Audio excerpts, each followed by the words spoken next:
Bible పనిలో పాడుకుందాం. పఠింప శ్రేష్ఠ గ్రంథము బైబిల్, పఠింప శ్రేష్ఠ గ్రంథము బైబిల్, అనుదినము పఠించిన ప్రేమతోడ నడుపును.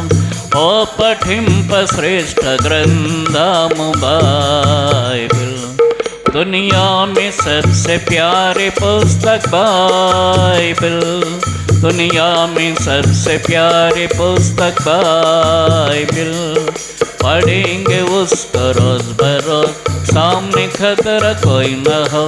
ओ दुनिया में सबसे प्यारे पुस्तक Bible, the best book to read is the Bible, the best book to read is the Bible. If you read it every day, it will help you all the way. Oh, the best book to read is the Bible.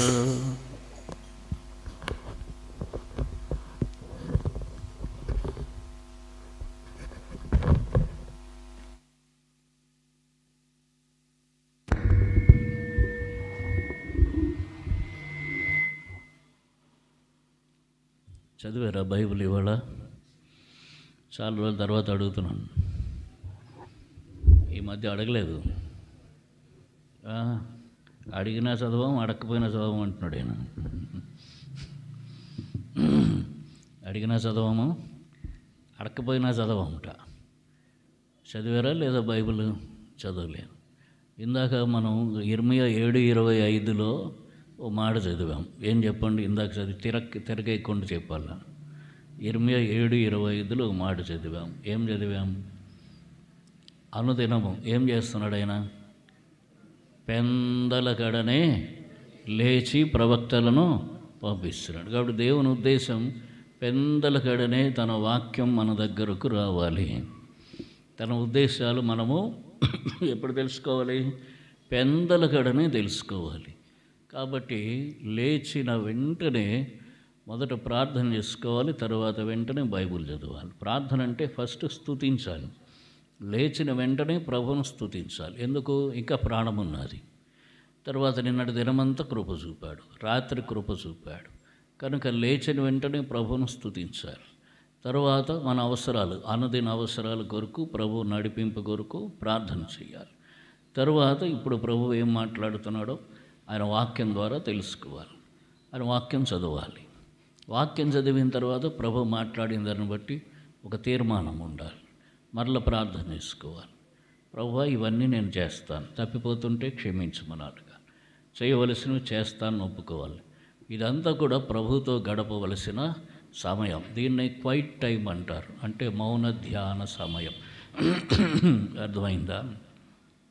ఇది కలిగి ఉండాలి ప్రతి ఒక్కళ్ళు. Quiet time, మౌన ధ్యాన సమయం. అప్పుడే ప్రభు మాట్లాడతాడు. ఇదంతా ఎప్పుడు? ప్రాతకాలం, అంటే తెల్లవారుజామున, పెందల కడ. పెందల కడని అంటే అర్థం ఏమిటంటే మనం ఎప్పుడు లేస్తే అప్పుడు పెందల కడ కాదు.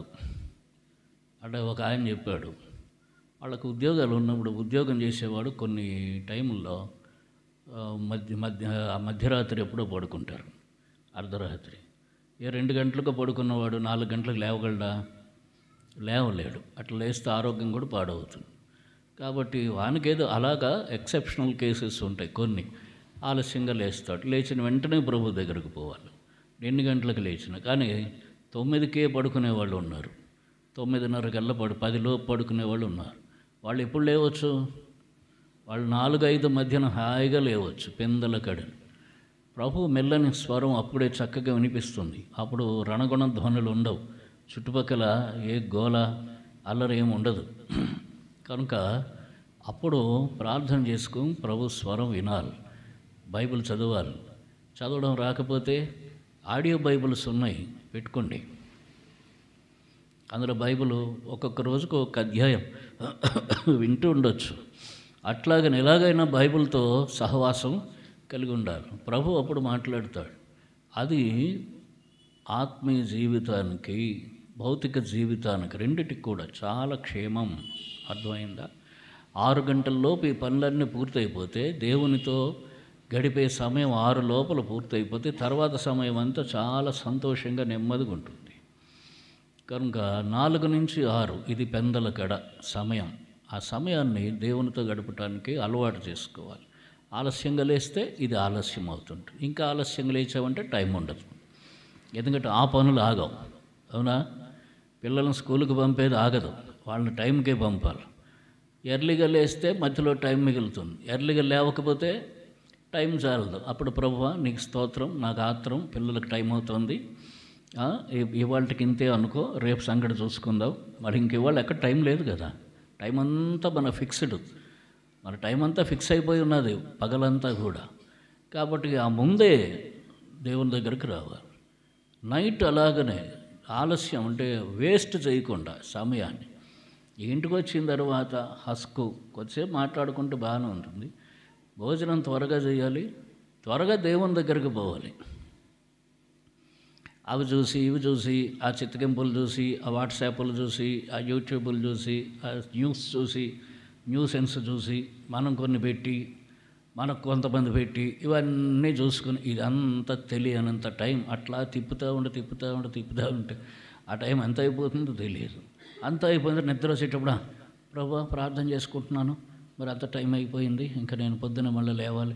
ప్రభా నీకు స్తోత్రం, నాకు ఆత్రం, నిద్ర వస్తున్నది, హాయిగా పడుకుంటాను, నువ్వు నన్ను నిద్ర పెట్టేసేయి, నాకు మాత్రం ఎవరికి నిద్ర లేకపోయినా నాకు మాత్రం మంచి నిద్ర ఇవ్వు, అంతేనా అని చెప్పి ఇంకా ఏముంది, సమయం అంతా వ్యర్థమైపోతుంది. కనుక సమయాన్ని, టైం మేనేజ్మెంట్ అనేది, ఎప్పుడు ఇదే చెప్తున్నాను, టైం మేనేజ్మెంట్ అనేది చాలా అవసరం మన జీవితంలో. ఎంత ఎక్కువ సమయం ప్రభుతో గడపగలుగుతామో అంత ఎక్కువ సమయం ఆశీర్వదించబడతాము. అర్థం చేసుకోండి. అంత ఎక్కువ సమయం మనం ప్రశాంతంగా ఉంటాం. పరిస్థితులు ఏవైనా సరే, పరిస్థితులు ఉంటాయి, చుట్టూ తుఫాన్లు ఉంటాయి. పరిస్థితులు ఎప్పుడు మనకు అంత అనుకూలంగా ఉంటాయని అనుకోవద్దు. పరిస్థితులు ఎప్పుడు ప్రతికూలంగానే ఉంటాయి. ఎప్పుడు ఏదో ఒక పరిస్థితి ప్రతికూలంగా ఉంటుంది. అర్థమైందా? ఏదో ఒక పరిస్థితి మనకు ప్రతికూలంగానే ఉంటుంది. అయితే ఏం చేయాలి? ప్రభువుకు అప్పగించుకోవాలి. ప్రభువుతో గడిపితే మన ప్రతికూల పరిస్థితుల్లో కూడా మనం నిబ్బరంగా, నిమ్మలంగా ఉంటాం. యెషయా 26:3 చూడండి ఏమన్నాడు. యెషయా 26:3 ఎవని మనస్సు నీ మీద ఆనుకొనునో నీవు వారిని పూర్ణ శాంతి గలవాడుగా కాపాడుతావు. అలాగనే యోహాను సువార్త 6వ అధ్యాయంలో ఒక మాట చెప్పాడు చూడండి. యోహాను సువార్త 6వ అధ్యాయం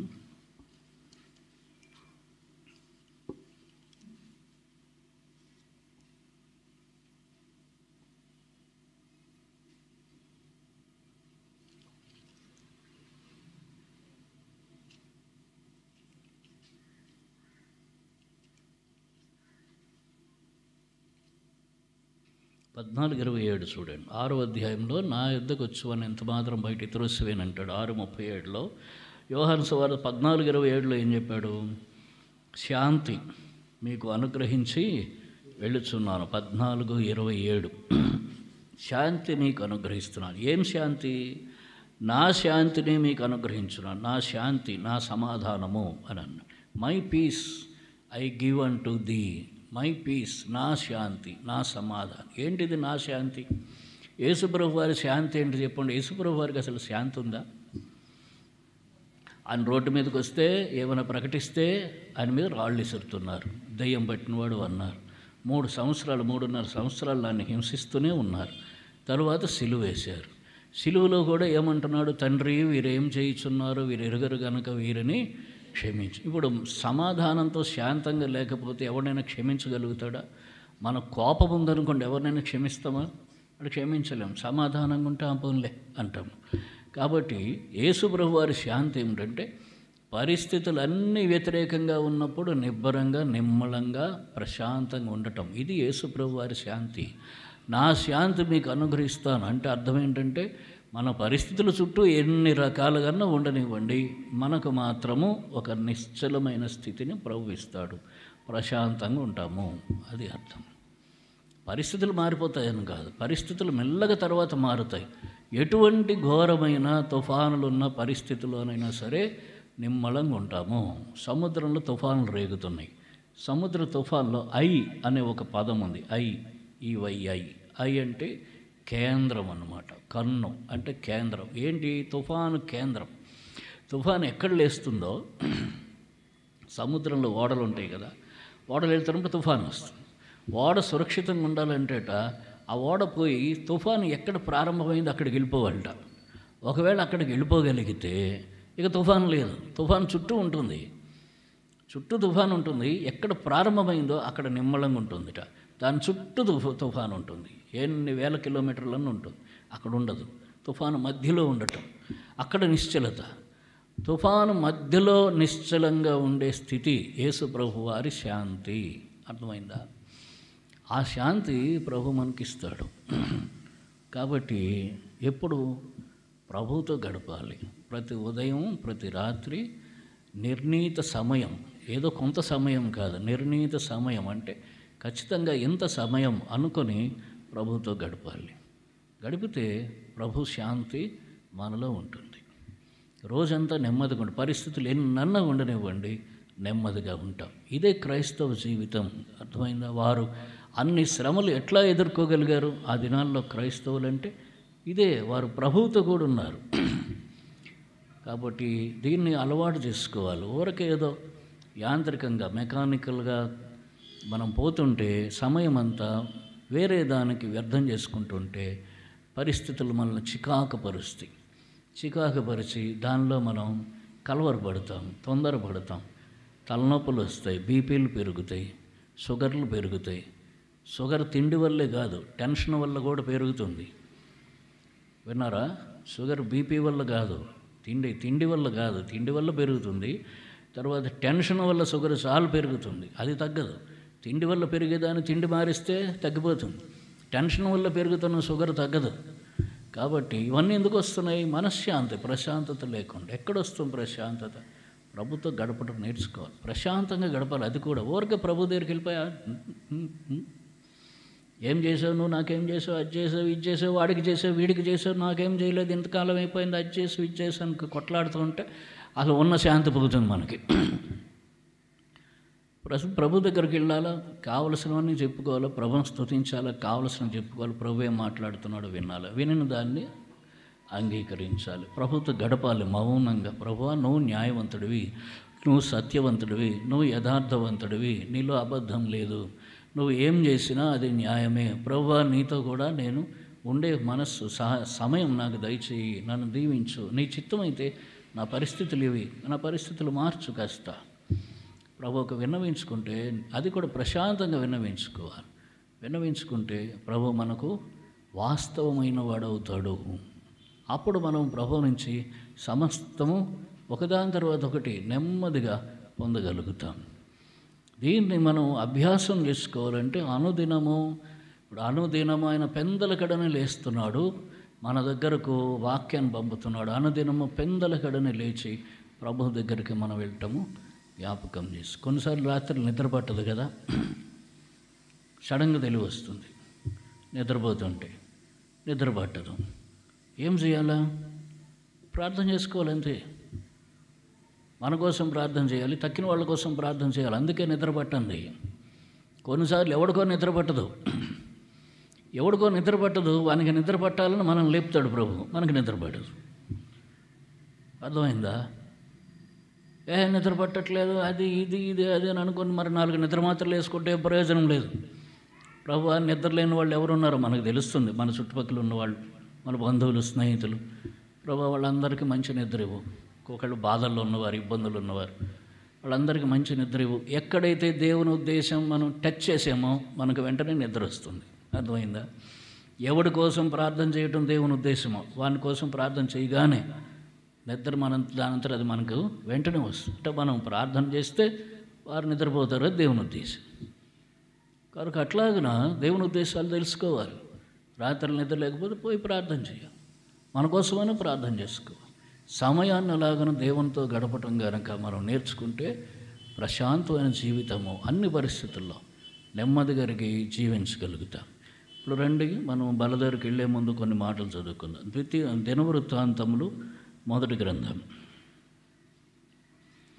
28వ అధ్యాయం.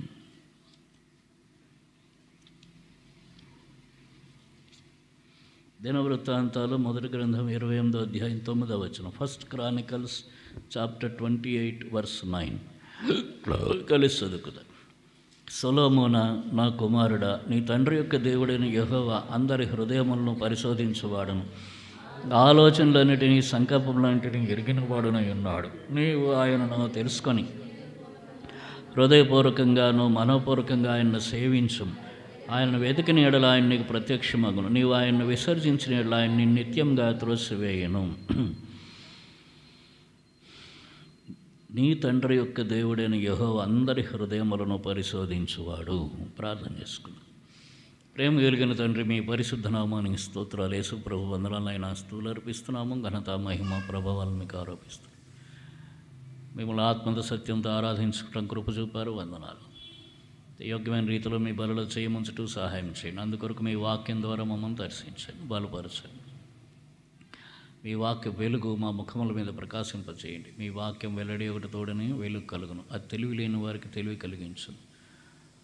కరుణామయుడ దేవ, కృప చూపమని స్తుతులు అర్పిస్తూ చదువుకుని లేఖన భాగం మా గమనంలో బోధించండి. నిలబడిన మీ దాసుని కొలుతురైన ఆత్మతో నింపండి, సహాయం చేయండి. స్తుతులు అర్పిస్తూ యేసుక్రీస్తు వారి పరిశుద్ధ నామంలో ప్రార్థిస్తున్నాము తండ్రి.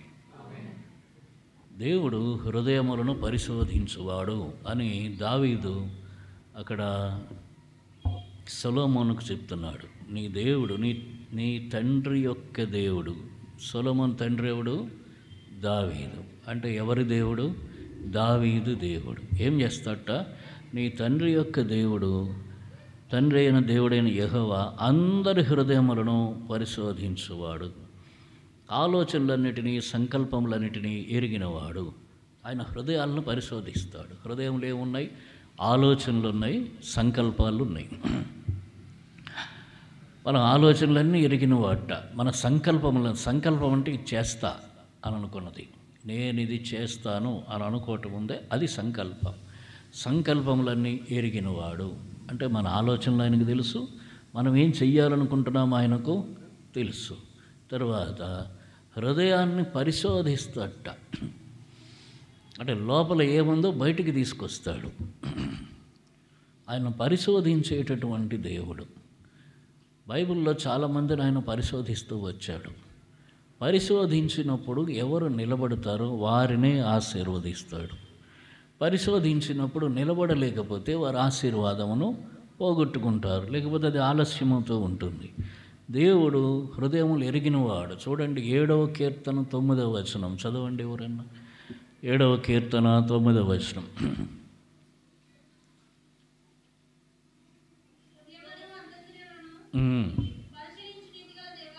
హృదయములను అంతరింద్రియములను ఈ కష్టంగా ఉంది.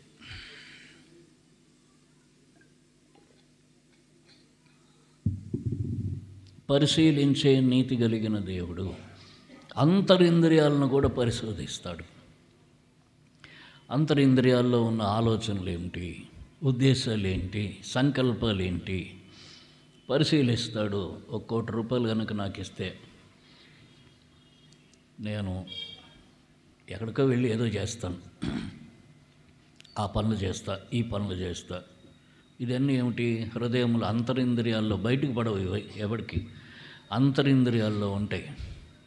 ఇవన్నీ పరిశీలిస్తాడు ప్రభు. కాబట్టి ఆయనకు తెలియనిది ఏది లేదు మన జీవితాల్లో. ఇది ఒకటి. ఆయన ఎరిగినవాడుగా ఉన్నాడు. తర్వాత ఇంకేమంటాడు? కాబట్టి నువ్వేం చేయాలంటే నీవు ఆయన్ను తెలుసుకొని 1 దినవృత్తాంతాలు 28:9 మధ్యలో నీవు ఆయన్ను తెలుసుకొని హృదయపూర్వకంగాను మనోపూర్వకంగా ఆయనను సేవించుము.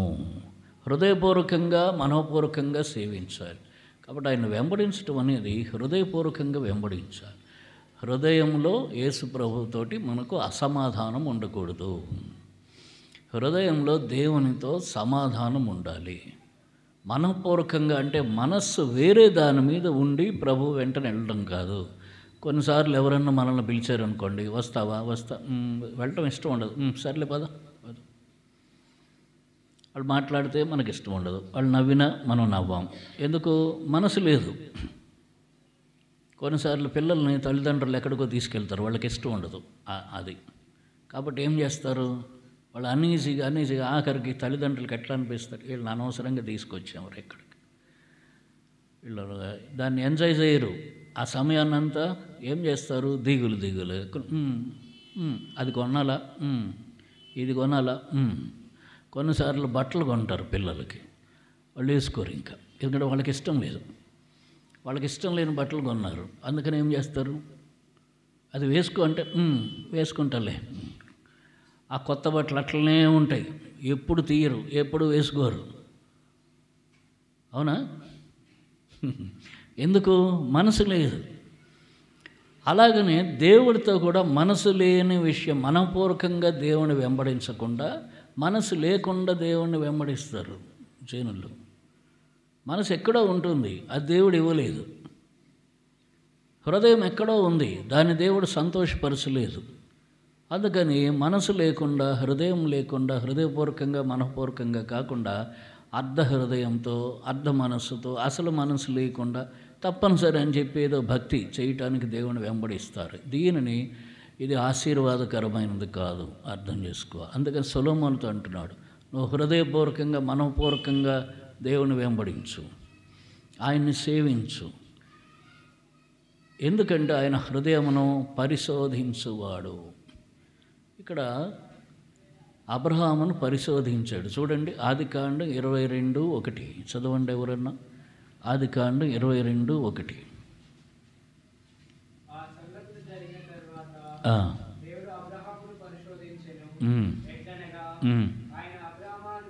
అబ్రహామాను పిలువగా చిత్తం ప్రభువా నేను. అప్పుడు ఆయన, నీకు ఒక్కడై ఉన్న నీ కుమారుని అనగా నీవు ప్రేమించు ఇస్సాకును తీసుకొని మోరియా దేశమునకు వెళ్ళి అక్కడ నేను నీతో చెప్పబో పర్వతములో ఒకదాని మీద పరిశోధించట. ఏమిటి? నీవు ప్రేమించుచున్న ఒక్కగానొక్కడైన నీ కుమారుని నాకు ఇచ్చేసి. ఇస్తాడా ఇవ్వడా? ఇది పరిశోధన. ఎవరిని పరిశోధించాడు? అబ్రహామును. ఎందుకు? తరువాత ఆయన తరతరముల వరకు అబ్రహామును ఆశీర్వదించాలి, దేవుని ఉద్దేశం అది. ఆశీర్వదించే ముందుగా పరిశోధించాడు. నిలబడితే ఆశీర్వాదం ఉంటుంది, నిలబడకపోతే ఆశీర్వాదం లేదు. అబ్రహాం ఏం చేశాడు? ఇచ్చేశాడు. దహన బలి, కట్టెలు కొట్టి, కట్టెలు చక్కగా పేర్చి దాని మీద తన కుమారుని పడుకోబెట్టి కత్తి పట్టుకున్నాడు. అప్పుడు దేవుడు అబ్రహామా తొందరపడ్డాడు. కాబట్టి దేవుడు పరిశోధించాడు, అబ్రహాం పరిశోధనలో నిలిచాడు. అదంతా చదువుకుని టైం సరిపోదు. కాబట్టి దేవుడు పరిశోధిస్తాడు, ఆశీర్వదించే ముందు పరిశోధిస్తాడు. మనం నిలబడుతున్నామా లేదా? తరువాత ఇంకొక మాట చూడండి, కీర్తన 105. కీర్తన 105 17, 18, 19 వచనాలు కలిసి చదువుకుందాం. కీర్తన 105, Psalm 105 verses 17, 18, 19. వారికంటే ముందుగా ఆయన ఒకరిని పంపాను, యోసేపు దాసుడుగా అమ్మబడాను. వారి సంకెళ్ళ చేత అతని కాళ్ళు నొప్పించిరి, ఇనుము అతని ప్రాణమును బాధించారు. అతడు చెప్పిన సంగతి నెరవేరు వరకు యెహోవా అతన్ని పరిశోధించుచుండెను. ఎవరిని? యోసేపును. ఏం చేస్తున్నట్ట? పరిశోధిస్తున్నాడు. ఎంతవరకు పరిశోధించాడు? చెప్పిన వాక్కు నెరవేరు వరకు. అంటే ఏమిటి చెప్పాడు? నిన్ను నీ సహోదరుల కంటే గొప్పవాణ్ణి చేస్తాను. ఇది దేవుడు చెప్పింది. ఎట్లా చెప్పాడు? స్వప్నం ద్వారా చెప్పాడు. స్వరంతో మాట్లాడలేదు యోసేపుకి, స్వప్నాల ద్వారా చెప్పాడు. ఆయన పన లేచి నిలబడింది. తక్కిన 11 పనలు ఏమయ్యాయిట? సాష్టాంగపడ్డాయి. సూర్యచంద్ర నక్షత్రాలు 11 నక్షత్రాలు, సూర్యుడు చంద్రుడు ఆయనకేమయ్యారట? సాష్టాంగపడ్డారు. ఇవి ఆయన చెప్పింది. ఇది నెరవేరే వరకు ఏం చేస్తున్నట్టు? ఆయన వాక్కు చేత పరిశోధిస్తున్నాడు. ఎవరిని? యోసేపును. యోసేపును అధికారిగా చేయాలనుకున్నాడు, ప్రధానాధిపతిగా ప్రధాన మంత్రిగా చేయాలనుకున్నాడు. అక్కడ ఐగుప్తుకు చేయాలనుకున్నవాడు చేసే ముందు ఏం చేశాడు? పరిశోధించాడు. ఎట్లా పరిశోధించాడు? గోతిలో పడేసి చూశాడు. మొట్టమొదటి అన్నలు ఎక్కడ పడేశారు? గోతిలో పడేశారు. గోతిలో పడేసిన శరీరానుసారులతో రాజీ పడలేదు. అర్థమైందా? గోతిలో పడేసి జనరల్గా ఏంటి, ఇంకెందుకులే ప్రాణం పోతే ఇంకేం, బతికుంటే కదా ఏదైనా చేయాలి. ఒరే అనలారా, మీరు చెప్పినట్టే చేస్తాను రా, మీ మీద ఇంకెప్పుడు ఏం చెప్పను, మీతో పాటు నేను కూడా సిగరెట్ చుట్టా బీడీ అన్నీ కాలుస్తా, కైనీ వేసుకుంటా, పొగాకు వేసుకుంటా, అవి చేస్తా, ఒరే అనలారా నన్ను వదిలేండ్రా అన్నాడా? అనలేదు. ఎందుకంటే వారు చెడుతనం చేస్తున్నారు, వారితో ఏకీభవించలేదు. అయిపోయింది. తీసి మిద్యానీయులకు అమ్మేశారు. వేదనతో వేడుకున్నట్టు కానీ వారితో రాజీ పడలేదు. ఇదంతా దేవుడు పరిశోధనే. పరిశోధన అంటే పరీక్ష. ఒక రకంగా దేవుడు పరీక్షిస్తున్నాడు. యోసేపు ఎక్కడ పరీక్షలో, ప్రతి పరీక్షలో నిలబడుతున్నాడు, పాస్ అవుతున్నాడు. అయిపోయింది. తర్వాత పొతేఫర్ ఇంటికి వచ్చాడు. పొతేఫర్ ఇంటికి వచ్చిన తర్వాత అంత బాగుంది. దేవుడు యోసేపునకు తోడుగా ఉన్నాడు. చూడండి, ఆదికాండం 37వ అధ్యాయం. ఆదికాండం 39వ అధ్యాయం. ఆదికాండం 39వ అధ్యాయం 3వ వచనం.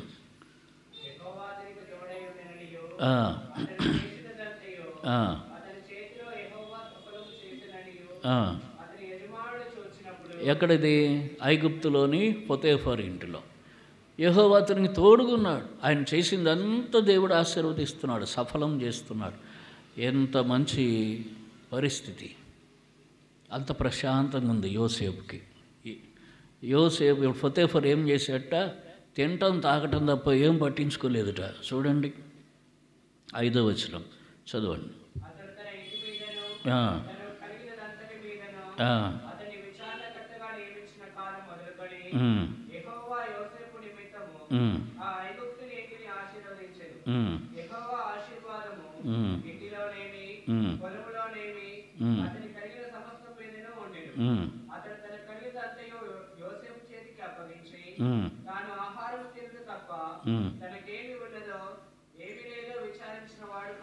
కాబట్టి ఏం చేసేట?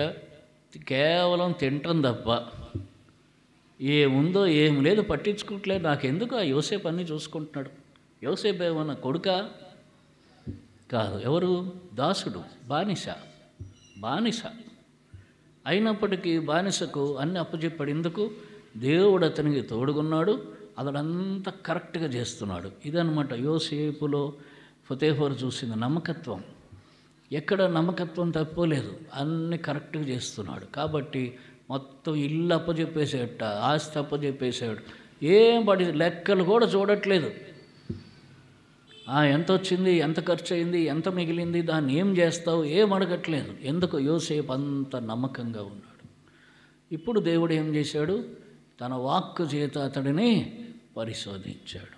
ఎవరి చేత పరిశోధించాడు? పొతేఫరు భార్య చేత పరిశోధించాడు. ఈ యోసేపు నమ్మకస్తుడా కాదా?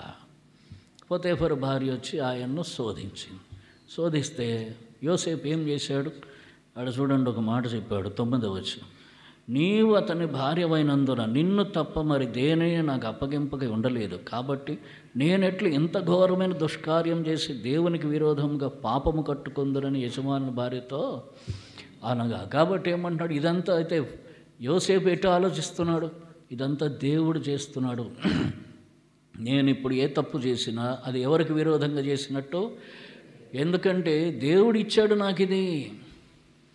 ఈ స్థితి నాకు ఎవరి వలన కలిగింది? దేవుని వలన కలిగింది. ఇక్కడ నేను ఏదైనా తప్పు చేస్తే, అపరాధం చేస్తే నేను దేవునికి విరోధంగా పాపం చేసిన వాడిని అవుతాను అని అనుకుని ఆయన పొతేఫరు భార్య దగ్గర నుంచి దూరంగా పారిపోయాడు. పారిపోతున్నప్పుడు ఆమె పై వస్త్రం పట్టుకుంది. అది ఆమె చేతిలో ఉండిపోయింది. బానిసలకు నిజానికి వస్త్రం ఉండదు, పై వస్త్రం. కానీ ఈయనకు పై వస్త్రం ఇచ్చారన్నమాట. అది పట్టుకుంది, వెళ్ళిపోయాడు, పారిపోయాడు. కాబట్టి ఇప్పుడు సాక్ష్యం దొరికిపోయింది. నిజానికి అది సరైన సాక్ష్యం కాదు.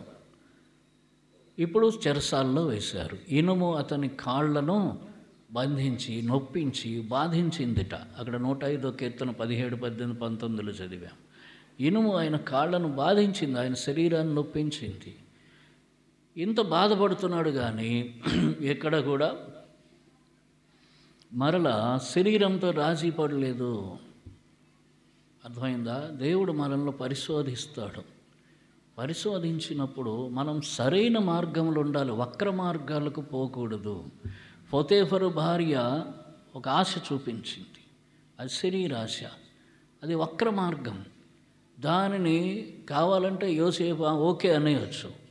ఎందుకు ఓకే అంటానికి ఆయన ముసలాడు ఏం పట్టించుకోవట్లేదు, ఆయన ముసలాడు కాదు తెలియదు. కానీ అది ఒరిజినల్ టెస్ట్లో ఏముందంటే యూనిక్ అని ఉంది, అంటే నపుంసకుడు అని ఉంది. అంటే బహుశా పోతేఫర్ నపుంసకుడు అయి ఉండొచ్చు. ఇక్కడ వాడు ఏం పట్టించుకోడు. తర్వాత ఐగుప్తు పద్ధతిలో అది తప్పు కాదు, బానిసలతో వారు శయనించటం అనేది తప్పు కాదు ఐగుప్తులో. కాబట్టి తప్పు కాదు కదా, ఎక్కడ తప్పు కాదు, ఆ చట్టం ప్రకారం ఆ పద్ధతి ప్రకారం తప్పు కాదు. కాబట్టి తప్పు కాదులే, ఏముంది, అందరూ చేస్తున్నదే నేను చేస్తున్నాను, నలుగురు నడిచే బాట నేను నడుస్తున్నాను, తప్పు కాదు, ఏముంది. ఐగుప్తులో ఎవడు ఆయన్నేం ప్రశ్నించడు ఎందుకు చేసేవని. కాబట్టి ఏం తప్పు అని చేయలేదు. కానీ ఎవరి దృష్టిలో తప్పు అది? దేవుని దృష్టిలో తప్పు, మనుషుల దృష్టిలో తప్పు కాదు, దేవుని దృష్టిలో తప్పు. అర్థమైంది? అందుకని నేనెట్లు ఇంత ఘోర పాపం చేసి దేవుని దృష్టికి పాపినవుతాను, అపరాధనవుతాను, దుష్కార్యం చేస్తాను అని అడిగాడు. కాబట్టి మనం ఆలోచించవలసిన విషయం, దేవుని దృష్టిలో ఇది సరైనదా కాదా?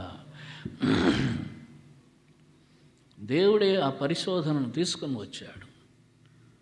మన జీవితాల్లో దేవునికి అప్పగించుకోవాలి, అప్పుడే ఆశీర్వాదం ఉంటుంది. తప్పిపోతే ఆశీర్వాదం తప్పిపోతుంది.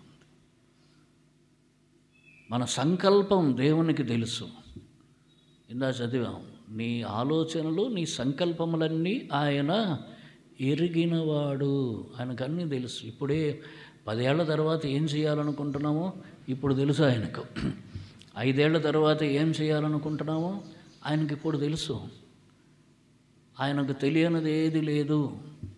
చూడండి, రోమిలు రాసిన పత్రిక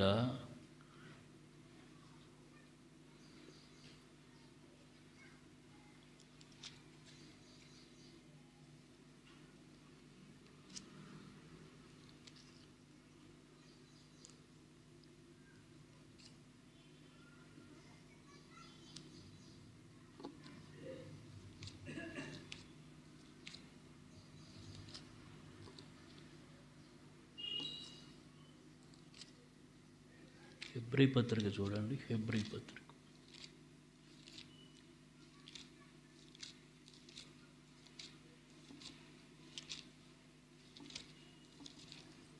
4వ అధ్యాయం. హెబ్రీలు రాసిన పత్రిక 4వ అధ్యాయం 13వ వచనం. మరియు ఆయన దృష్టికి కనబడని సృష్టం ఏదియో లేదు, మనం ఎవరికి లెక్క ఒప్పచెప్పవలసి ఉన్నదో ఆ దేవుని కనులకు సమస్తం మరుగులేక తేటగా ఉంది. కాబట్టి ఆయన దృష్టికి కనబడనది ఏది లేదు, మన హృదయాల్లో ఉన్నది అంతా కనిపిస్తుంది. మనం ఆయనకి ప్రత్యేకంగా ప్రతి ఒక్కరం దేవునికి లెక్క చెప్పాలి. ఈ భయం చాలా అవసరము. మన జీవితం విషయమైన లెక్క మనం దేవునికి అప్పచెప్పాలి. పొద్దున్న లేచి రాత్రి వరకు ఏం చేసేవారు అబ్బాయి అని అంటే లెక్క చెప్పాలి. నీ టైం అంతా ఏం చేసావు, ఇంత టైం ఇచ్చాను ఏం చేసావు అంటే, ప్రభావ అరగంట యూట్యూబ్లో పాటలు విన్నాను. ముందు ఏ పాటలు? క్రైస్తవ పాటలు, భక్తి పాటలు విన్నాను ప్రభా. తర్వాత గంట ఏం చేసి, తర్వాత గంట సినిమా చూశాను ప్రభా. పూర్తిగా చూడలేదు ప్రభా, సగమే చూసి ఆపేశాను ప్రభా, నచ్చలేదు. మరి ఈ గంట నీకు ఎందుకు ఇచ్చాను? సినిమా చూడటానిక. అర్థమైందా? మార్కులు రాలేదు ప్రభా, మరి నువ్వు గంట పాడు చేసుకున్నావు కదా. అర్థమైందా? దేవునికి ప్రతి గంట ప్రతి నిమిషము మనం లెక్క చెప్పాలి. తర్వాత ఏం చేస్తున్నామో లెక్క చెప్పాలి, ఎట్లా బ్రతుకుతున్నామో లెక్క చెప్పాలి దేవునికి. ఆయన కనబడింది ఏమీ లేదు, మనం లెక్క తప్పు దాటించేయచ్చు. అదంతా వదిలే ప్రభు, దాని సంగతి ఎందుకు, దీని సంగతి ఎందుకు, మన మనుషులతో అయితే ఆ సంగతి నీకు ఎందుకులే అన్నా, అది వదిలే అన్నది మేము చూసుకుంటాం. మీరందరూ ఇంకా చిన్నోళ్ళు, కొన్ని సంవత్సరాలు పోతే ముదురులు అవుతారు మీరు. అప్పుడు ఎవరైనా అడిగారు అది వదిలే అన్న, అది మేము చూసుకుంటాం, తక్కిన సంగతులు నువ్వు చెప్పు అని అంటారు. కొన్ని సంఘాల్లో ఉంటారు, దాని సంగతి అదంతా మాకు వదిలే అన్న, మేము చూసుకుంటాం, నీకెందుకు, నువ్వు దీని సంగతి చూసుకో, నీ సంగతి నువ్వు చూసుకో, ఆ బోధ చూసుకో, అది చూసుకో, ప్రార్థన చేయి వాళ్ళ కోసం, అది చూసుకో, ఇది ఎందుకు అంటారు. అలాగే దేవునితో అంటాము, ప్రభు అదంతా నీకెందుకు, అది నేను చూసుకుంటాను, నువ్వు మిగతా సంగతి నువ్వు చూసుకో. ఇదంతా ప్రభుకి లెక్క చెప్పాలి. అర్థం చేసుకోండి, చేసే ప్రతి పని లెక్క చెప్పాలి. రేపు జీవితంలో ఈరోజు నువ్వేది విత్తుతున్నావో రేపు దాన్నే కోసుకుంటావు. ఈరోజు ఏది విత్తుతున్నావో రేపు అదే కోసుకుంటావు. కాబట్టి విత్తేటప్పుడే జాగ్రత్తగా విత్తాలి. అక్కడ చూడండి, మత్తయి సువార్తలో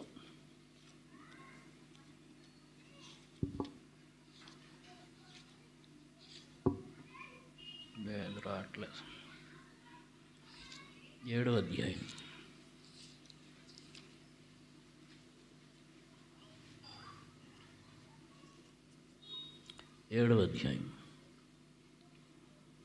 16వ వచనం. వారి ఫలం వలన మీరు వారిని తెలుసుకుందరు. ముండ్ల పొదల్లో ద్రాక్ష పండ్లైనను, పల్లేరు చెట్టును అంజూరు పండ్లైనను కొయ్దురా. అలాగనే ప్రతి మంచి చెట్టు మంచి ఫలములు ఫలించును, పనికిమాలిన చెట్టు కాని ఫలములు ఫలించును. మంచి చెట్టు కాని ఫలములు ఫలింపనేరదు, పనికిమాలిన చెట్టు మంచి ఫలములు ఫలింపనేరదు. మంచి ఫలములు ఫలింపను ప్రతి చెట్టు నరకబడి అగ్నిలో వేయబడను. తీసారా? మత్తయి సువార్త 7వ అధ్యాయం 16 నుంచి 19 వచ్చు. మంచి చెట్టు కాని చెట్టు, నువ్వేది విత్తుతావో దాని ఫలాలే కోసుకుంటావో. అర్థం చేసుకోండి. మనం ఎవరమైనా సరే గన్నేరు చెట్టు విత్తి మామిడి పళ్ళు కోసుకుందాం అనుకుంటే వస్తాయా? ఏమొస్తాయి? నాకు తెలుసా, వీళ్ళకి తెలుసా, ఇది గన్నేరు కాదు, ఇది మామిడి పండే అని చెప్పి బాగా నూరేసి తినేస్తే ఏమవుతుంది? ఇంకా ఊరుకోవడం ఏముంది? చేస్తాడు, చచ్చి ఊరుకుంటాడు. అంటే మళ్ళీ మాట్లాడు. అర్థమైందా? కాబట్టి అదే మామిడి పండు అయితే, ఇప్పుడు మామిడి చెట్టు విత్తి గన్నేరు చెట్టు ఏమో అయినా తిని చూద్దామని ఒకవేళ తింటే ఏమవుతుంది? ఏమవుదు, మామిడి పండే కదా, నోటికి రుచిగా ఉంటుంది, కడుపుకి రుచిగా ఉంటుంది. అర్థమైందా? కాబట్టి ఏం విత్తుతామో దాని ఫలమే కోసుకుంటాం. జీవితాల విషయంలో చాలా జాగ్రత్తగా ఉండాలి. యవనస్తులు అందరూ కూడా, ఎంత పెద్దవాళ్ళు అయిపోయినా కూడా జీవితంలో తీసుకునే నిర్ణయాల విషయంలో చాలా జాగ్రత్తగా ఉండాలి. ఒక చిన్న తప్పుడు నిర్ణయం తీసుకుంటే దాని రిజల్ట్ ఎక్కడుంటుందంటే జీవితం అంతా ఉంటుంది. మా దగ్గర ఓ సహోదరు ఉండేది, ఓ నర్సు. ఆమె ప్రేమించి పెళ్లి చేసుకుంది. వాడెవడో ప్రేమించి పెళ్లి చేసుకుంటే వాడు ఉద్యోగం చేయడు, సద్యోగం చేయడు. అక్కడ ఏమిటో మరి ఆ శ్రీకాకుళంలో అదొక లెక్క. నర్సులు భర్తలు ఉద్యోగాలు చేయరు, వీళ్ళేమో గవర్నమెంట్ స్టాఫ్ నర్సులు, కష్టపడి పనిచేసి వీళ్ళు జీతం సంపాదిస్తూ వాళ్ళు ఉద్యోగాలు చేయరు. వాడు పోనీ ఏదో చిన్నదో పెద్దదో చేస్తాడంటే చేయడు. వాళ్ళకేమో అనారోగ్యాలు అంటే అప్పుడు అనారోగ్యం ఇది చేయలేడంటే వేరే విషయం. వాళ్ళు ఉద్యోగాలు చేయరు. అందులో వీడొకడు ప్రేమించి పెళ్లి చేసుకున్న తర్వాత వాడి ప్రేమ ఎక్కువైపోయింది. ఏం విశ్వాసి, వాడు విశ్వాసి కాదు, వాడెవడు? పిశాచి. ఈమె విశ్వాసి, వాడు పిశాచి. వాడేం చేస్తాడు తెలుసా? నువ్వు అందంగా ఉన్నావు, నువ్వు అందంగా కనబడకూడదు అంటాడు అని దాన్ని గుండు కొట్టిస్తాడు. అమ్మాయి గుండు కొట్టిస్తాడు. గుండు కొట్టించి ఇప్పుడు ఇల్లు ఇంక నిన్నెవరు చూడరు. అది చూడండి వాడి ప్రేమ. లేకపోతే తంతాడు, అది ప్రేమ. ఇట మక్కలు కీళ్ళు జాయింట్లు ఎరగొడతాడు. ముందే చెప్తాడు, ఇప్పుడు నేను బయటికి వెళ్తున్నాను, ఇంటికి వచ్చి నీకుంది చూడని చెప్తాడు. ఇంటికి వచ్చి నీ ఎముకలు ఎరగొట్టేస్తాను, 2 చేతులు తీసేసి ఏ చెయ్యికి ఆ చెయ్యి తీసేసి నీ ఎదురుగా పెడతాను, ఇవన్నీ చెప్తాడు. ఈమె ఇంకా మాకు ఫోను, అన్నా రండి అన్నా, నన్ను కొట్టేస్తాడంట. ఒకటి రెండు సార్లు ఏదో అనుకుని వెళ్ళాము. ఓసారి వాడు మహాక్రూరంగా ఉంటే తీసుకొచ్చి మా దగ్గర పెట్టుకున్నాం, మందిరంలో మాతో పాటు పెట్టుకున్నాం. తీరా 2 రోజులు అయిపోయింది. వాడు వస్తే రానివ్వలేదు. అరే కంప్లైంట్ ఇస్తా, పోలీస్ కంప్లైంట్, పిచ్చి పిచ్చి ఆశలు ఇస్తున్నారు నువ్వంటే వాడు వెళ్ళిపోయాడు. అక్కడి నుంచి అన్నా నేను వెళ్ళిపోతానన్నా అంది, దెబ్బలు తినటానికి. దేనికి వెళ్తావు, నీకు బుద్ధి ఉందా? లేదన్నా, ఉండలేకపోతున్నాను. పిచ్చి ప్రేమ ఏం విత్తింది? వాడి మీద ప్రేమ విత్తింది. వాడు దుర్మార్గుడు. ఏం కోసుకుంటోంది? ఒంటి నిండా దెబ్బలు కోసుకుంటు. అర్థమైందా? కాబట్టి సరైన వయస్సులో సరైన తీర్మానాలు సరైన ఫలితాలను ఇస్తాయి. అర్థం చేసుకోండి. జీవితంలో తప్పుడు తీర్మానాలు తరువాత దుష్ట ఫలితాలు, చేదైన ఫలితాలు ఇస్తాయి. అర్థం చేసుకో. అప్పుడు నీకెవ్వడు సాయం చేయలేడు. మొదట్లో ఏం తెలియదు, ఎవరికేం తెలియదు. మనం ఒక నిర్ణయం తీసుకుంటున్నప్పుడు వీళ్ళందరికీ ఏం తెలుసు, ఇలా చెప్తున్నారు కానీ నాకు తెలియదా, నాకు జ్ఞానం లేదా, నాకు బుద్ధి లేదా, నాకు తెలివి లేదా. నేను ఒక స్కీమ్ వేసాను.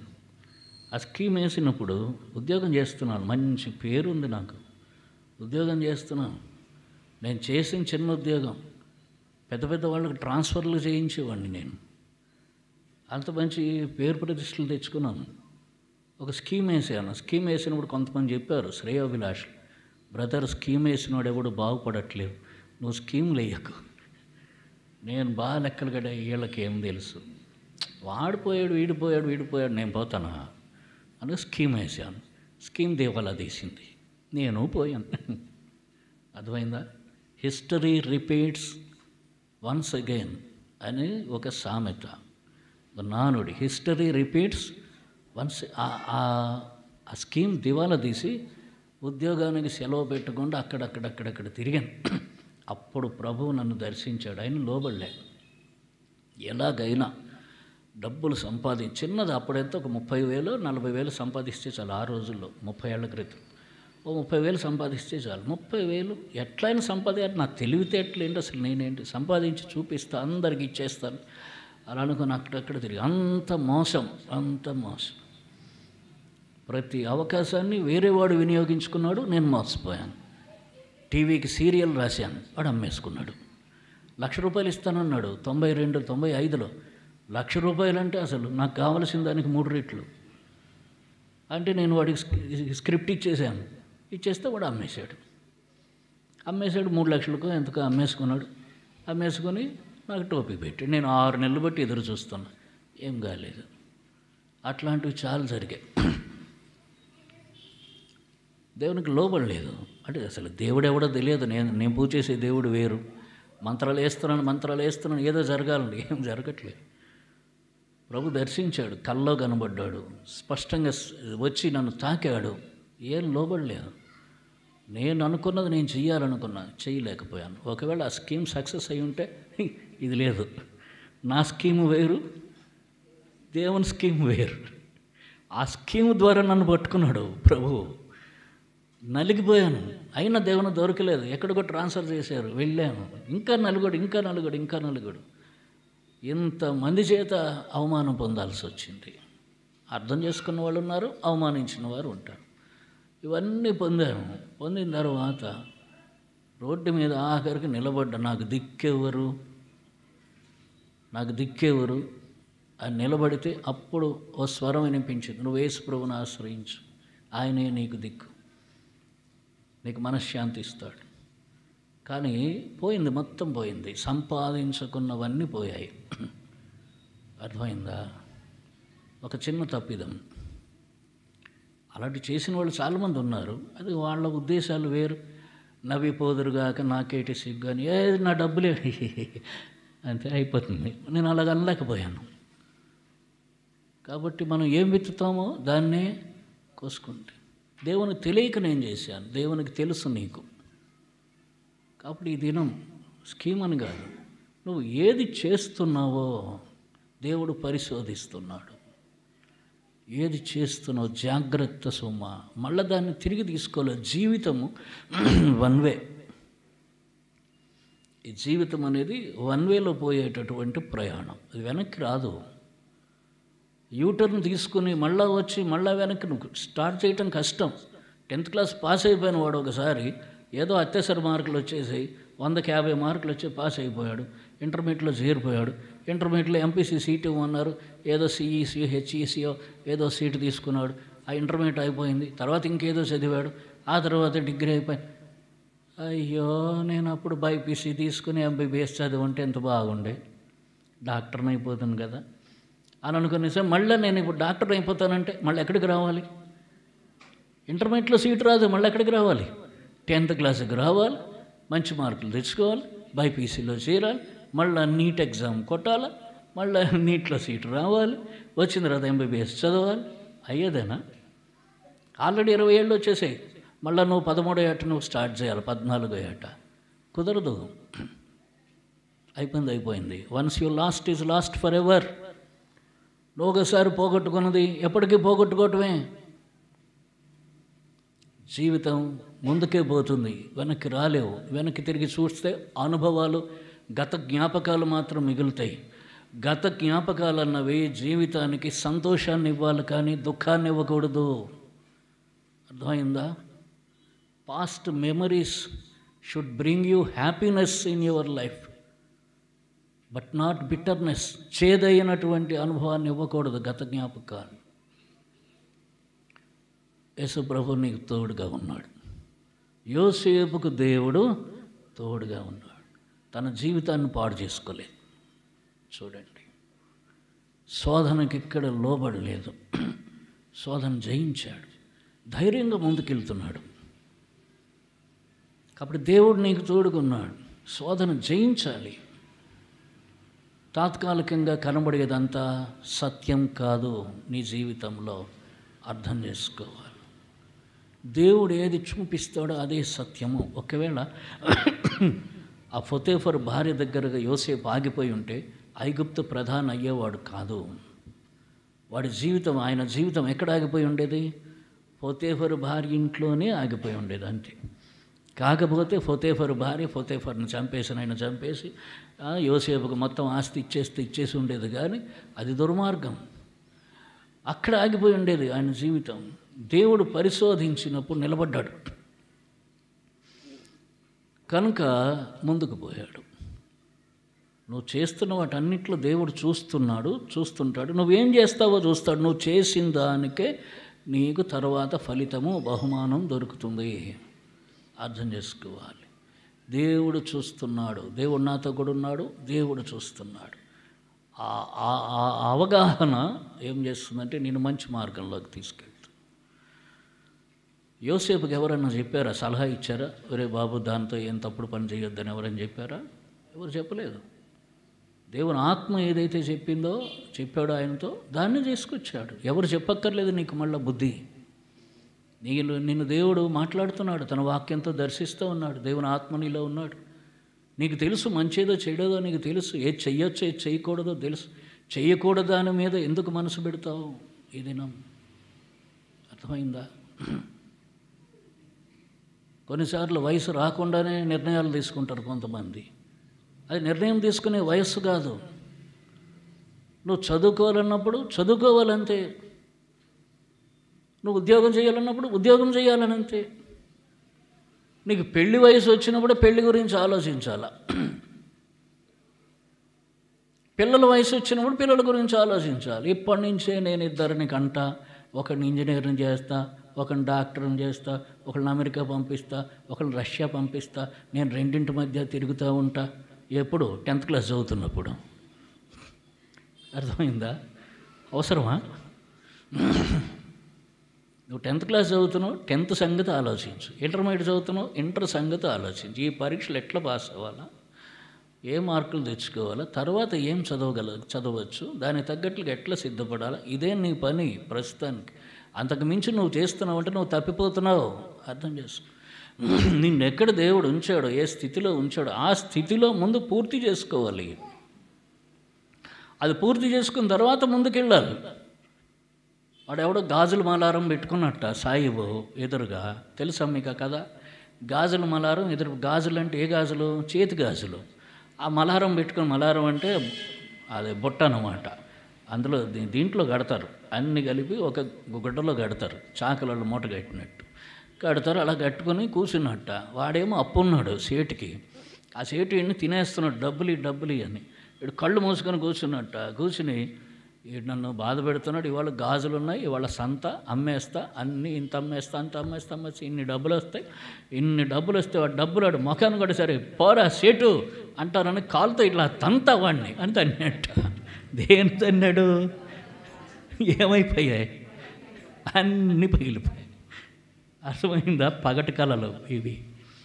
పగటి కళలు కనొద్దు. అందరూ యవనస్తులే ఇక్కడ. పగటి కళలు కనొద్దు. ఈరోజు ఏం చేయాలో అది ఖచ్చితంగా చెయ్యి. యోసేపుకు దర్శనం ఉంది. తాను తన అన్నల కంటే గొప్పవాడవుతాడు, కానీ ఎక్కడ దానివైపు చూస్తూ ఊహల్లో బతకలేదు, కళల్లో బతకలేదు. ఏం చేశాడు? తాను ఆ రోజు ఏం చేయాలో ఆ రోజు చేసుకుంటూ వెళ్ళాడు. దేవుని వాక్కు అతన్ని మెట్టుకు పరిశోధిస్తూ ఉన్నది. పరిశోధిస్తుంటే దేవుని వైపు చూశాడు, దేవుని కోసం బతికాడు. దేవునికి విరోధముగా బతకను. అర్థం చేసుకోండి, ఈ తీర్మానం అవసరం ప్రతి ఒక్కరికి. దినం నేను ఏం చేసినా దేవునికి విరోధముగా ఏది చేయను అంటే. ఏది దేవునికి విరోధం? దేవుని వాక్యం చెప్తోంది. దేవుని వాక్యం చెయ్యొద్దన్నదంతా దేవునికి విరోధమైనదే. నీ వయసుకు నువ్వేం చేయాలో అదే చెయ్యి, అంతే. నీ సమయానికి నువ్వేం చేయాలో అది చెయ్యి. నీ అవసరానికి ఏం చేయాలో అది చెయ్యి. ఇది అందువల్ల ఆయన పరిశోధిస్తుంటే ముందుకు పోయాడు. చెరసాల్లో వేయబడ్డాడు. చెరసాల్లో వేయబడిన తర్వాత ఇక్కడ చూడండి ఏమని రాయబడిందో. ఆదికాండం 39వ అధ్యాయం ఇందాక చూసాము.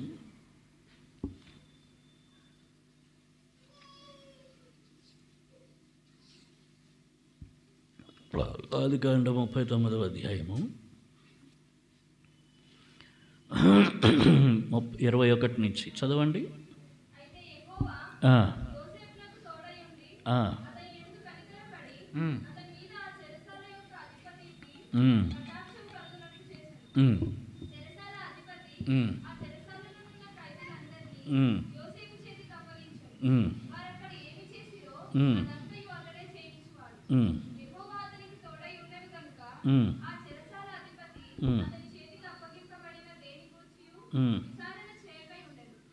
అంటే చెరసాలలో యోసేపు ఉన్నాడు. చెరసాలలో యోసేపుకు దేవుడు తోడుకున్నాడు. యోసేపు ఏం చేసినా చెల్లుతోంది, ఆయన మాటే చెల్లుతోంది. అంటే యోసేపు పరిస్థితి బాగుందా బాగలేదా? బాగుంది కదా. ఇప్పుడు 105వ కీర్తన 18వ వచనం చదవండి. 105వ కీర్తన 18వ వచనం.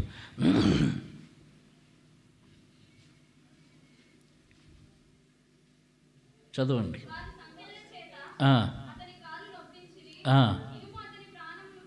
ఎక్కడ? జైల్లో.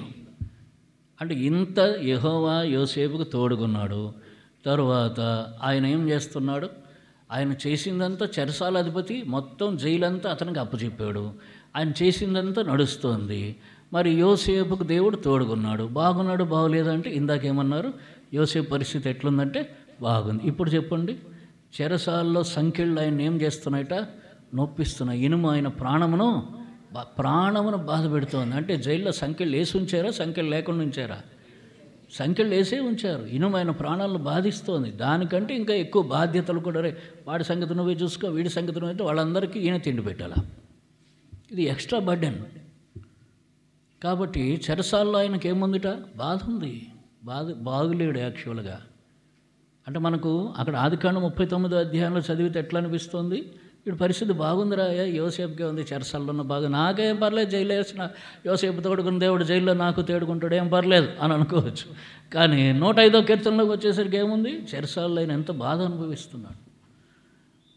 యెహోవా వాక్కు చేత అతనిని పరిశోధించుచుండే. కొన్నిసార్లు మన జీవితాల్లో దుఃఖాలు వస్తాయి, కష్టాలు వస్తాయి, శ్రమలు వస్తాయి, చేదైన అనుభవాలు వస్తాయి. ఈ అనుభవాలు దేనికంటే యెహోవా మనల్ని పరిశోధిస్తున్నాడు. దేనికి? దేవునికి నమ్మకంగా ఉన్నవా, మనుష్యులకు నమ్మకంగా ఉన్నవి. రెండు అవసరం. యోసేపు దేవునికి నమ్మకంగా ఉన్నాడు, మనుషులకు. ఫోతేఫర్ ఇంట్లో ఎవరికి నమ్మకంగా ఉన్నాడు? ఫోతేఫర్కు నమ్మకంగా ఉన్నాడు, తన యజమానికి నమ్మకంగా ఉన్నాడు, యజమానిని మోసం చేయలేదు. పిల్లలు తల్లిదండ్రులకు నమ్మకంగా ఉండాలి. అర్థమైందా? పిల్లలు జాగ్రత్త వినండి. పిల్లలు ఎవరికి నమ్మకంగా ఉండాలి? తల్లిదండ్రులకు నమ్మకంగా ఉండాలి. ఒకటేదో చూస్తుంటారు. ఏం చూస్తున్నావు అంటే, ఏం లేదు మమ్మీ, చదువుకుంటున్నా. చదువుట అక్కడ చూసేది వేరు, ఏదో చూస్తుంటారు. ఏం చేస్తున్నావు? చదువుకుంటాం మమ్మీ, కావాలంటే చూడు. వెంటనే టప్పని కొడితే పక్కది వస్తుంది. ఇదేమిటిది? అపనమ్మకత్వం. అపనమ్మకత్వం. తల్లిదండ్రులకు పిల్లలు నమ్మకంగా ఉండాలి. తల్లిదండ్రులు దేవునికి నమ్మకంగా ఉండాలి, యజమానులకు నమ్మకంగా ఉండాలి. అర్థమైందా? ఎవరి దగ్గర పని చేస్తున్నా వారికి నమ్మకంగా ఉండాలి, పెద్ద పనైనా చిన్న పనైనా. లేదంటే మామూలు బిజినెస్ చేసేవాళ్ళు ఉంటారు, వారు ఎవరికి నమ్మకంగా ఉండాలి? వాళ్ళని అడిగేవాడు ఉన్నాడా? వాళ్ళు ఎవరితో బిజినెస్ చేస్తున్నారో వారితో నమ్మకంగా ఉండాలి, దేవునితో నమ్మకంగా ఉండాలి. ప్రతి వారికి జవాబుదారీతనం అనేది ఒకటి ఉన్నది. మనము ఎవరికి లెక్క అప్పజెప్పవలసి ఉన్నదో ఇందాక చదివాం. ఆ దేవుని కన్నులకు ఏమీ మరుగులేక అంతా స్పష్టముగా కనబడుతున్నది. కాబట్టి మనకందరికి ఎవరో ఒకరితో జవాబుదారీతనం ఉంది. అక్కడ నమ్మకంగా ఉండాలి. దాన్ని దేవుడు ఏం చేస్తున్నట్ట? పరిశోధిస్తున్నాడు.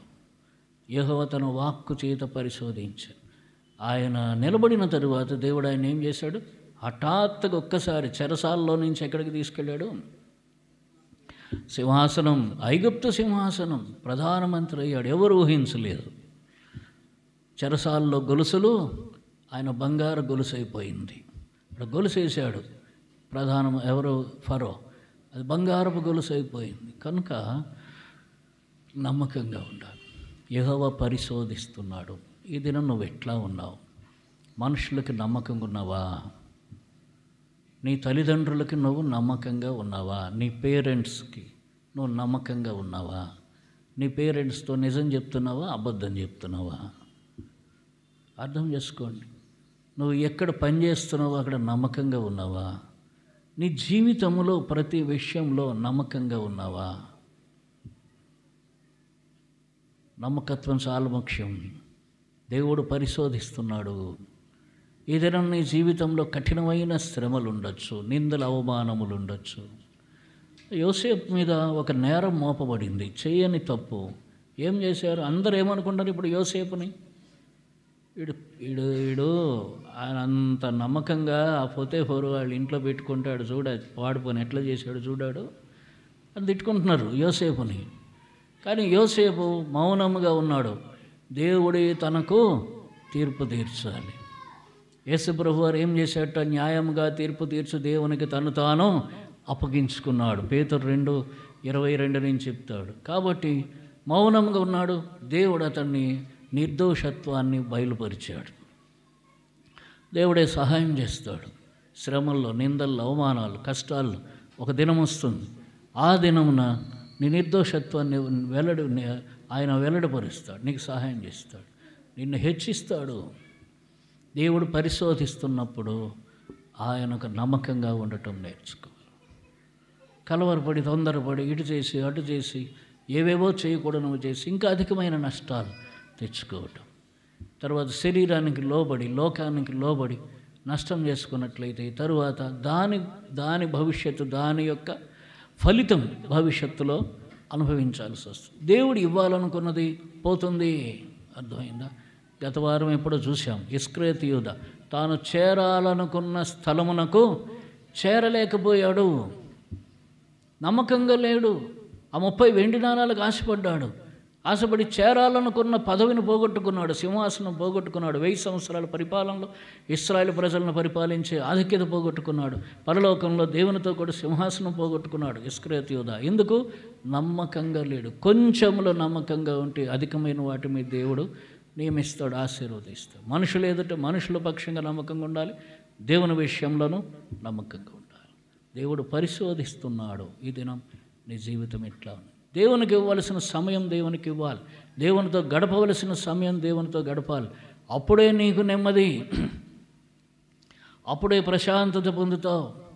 దేవునితో గడపకుండా నీ జీవితంలో ఎప్పుడూ నీకు మనశ్శాంతి, నెమ్మది, ప్రశాంతత దొరకదు. దేవునితో మంచి సంబంధం కలిగి ఉంటే మంచి ప్రశాంతమైన జీవితంను కలిగి ఉంటావు. పరిస్థితులు ఏవైనా సరే నీ ప్రశాంతత నీ దగ్గర నుంచి ఎవరు తీసివేయలేరు. కనుక ఈ దినం పరీక్ష చేసుకుందాం. ప్రభు పరిశోధించినప్పుడు అబ్రహాం తనకున్న విలువైనది ఇవ్వటానికి సిద్ధపడ్డాడు. ప్రభు పరిశోధించినప్పుడు యోసేపు నమ్మకంగా తన జీవితం అంతట్లో మెట్టు మెట్టుకు దేవుడు పరిశోధిస్తున్నాడు, మెట్టు మెట్టుకు నమ్మకంగా ఉన్నాడు. ఒక దినం వచ్చింది, దేవుడు అతన్ని ఆశీర్వదించాడు. నీ జీవితంలో మనుషుల ఎడల, దేవుని ఎడల నమ్మకంగా ఉంటే దేవుడు నిన్ను ఆశీర్వదిస్తాడు. ఆయన పరిశోధిస్తున్నప్పుడు జాగ్రత్త, తొందరపడొద్దు, తప్పిపోవద్దు. ఎక్కడ తప్పిపోతున్నామో ఆ విషయాన్ని ప్రభు దగ్గర ఒప్పుకుందాం, పశ్చాత్తాపడతాం, ప్రభు దగ్గర క్షమాపణ అడుగుదాం, మారు మనస్సు పొందుదాం. మరలా ఒక నూతనమైన తీర్మానంతో ప్రభు బలలో పాల్పంపులు పొందుతాం. ప్రభువా, నేను మనుష్యుల ఎడల, నీ ఎడల నమ్మకంగా ఉంటాను. పిల్లలైతే ప్రభువా, నేను నా తల్లిదండ్రుల ఎడల, నీ ఎడల, మనుషుల ఎడల నమ్మకంగా ఉంటాను, నాకు సహాయం చేయి. నూతనమైన తీర్మానంతో ప్రభు బలలో పాల్పంపులు పొందుదాం. పరిశుద్ధాత్మ దేవుడు మనకు సహాయం చేయండి.